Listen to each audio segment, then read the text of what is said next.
Welcome back to another fabulous video about the Missouri Constitution and federalism. Let's get started. So today we're going to look at some things that the state government cannot do, also some things that the federal government cannot do. So we have prohibited powers of the states. So states are not able to create their own currency. And we've talked before about how crazy that would be if each state had its own currency. And I also want you to think back to your American history days when some of our states, all of our states really, at one point in time had their own currency. So think about what that would do to things like interstate travel or interstate commerce. Like if every time I went to another state on vacation, I had to exchange my currency for whatever currency that state used, that's probably going to deter me from going to a different state or spending money in a different state. They also cannot tax the federal agency. And the state of Maryland learned that the hard way in McCulloch v. Maryland. So let's review that for just a second. McCulloch and Maryland got in a fight over a national bank. The court stepped in, said McCulloch would win, and implied powers of Congress came in. Yeah!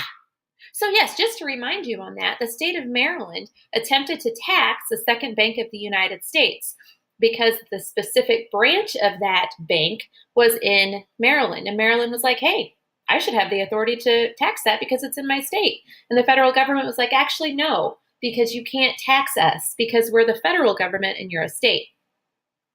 They also cannot create laws that violate the Constitution. So the state of Missouri couldn't make a law that says, actually, citizens of Missouri, you do not have freedom of religion. Sorry, can't do that because that's a violation of the Constitution. States can also not enter into treaties. Now, prior to the Constitution, when we were still operating under the Articles of Confederation, a northeastern, like a New England area state did attempt to enter into a treaty with a foreign country. Can you imagine if our individual states had the ability to make treaties with other countries? It'd be crazy. And it would totally undermine the federal government and that delicate system of federalism that we have.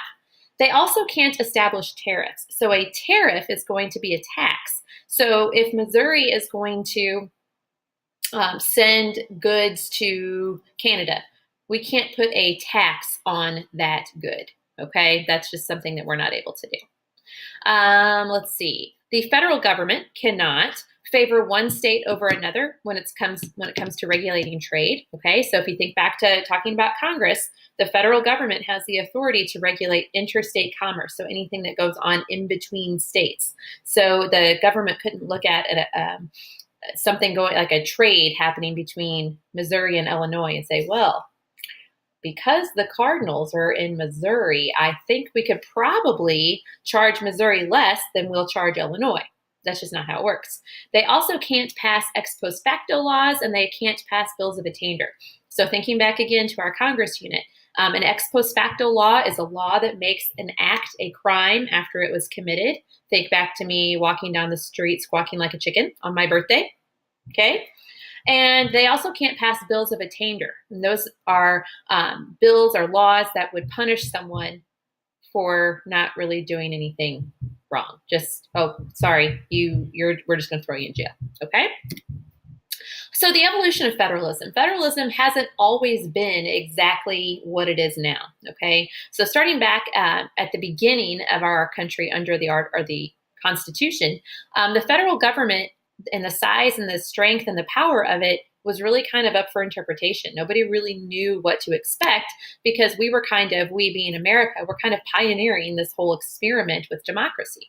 So in McCulloch v. Maryland, like we talked about on the last slide, the federal government really asserted its power to say, look, states, there are certain things you can do and there are certain things we can do, but there are certain things that you can't do to us just because we're the federal government. In another case called Gibbons v. Ogden, we have two people that were given the privilege of operating a ferry, like a ferry boat that goes between two states. One of them was given the authority to do that by the federal government, and the other one was given the authority to do that by a state government.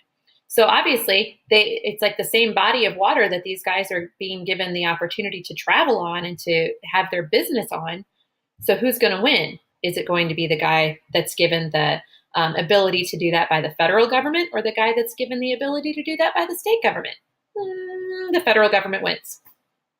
We also have the issue of federalism when it comes to states' rights. So remember, the 10th Amendment is sometimes called the States' Rights Amendment. So, I mean, exactly what kind of power do the states have when it comes to governing themselves and making decisions for themselves?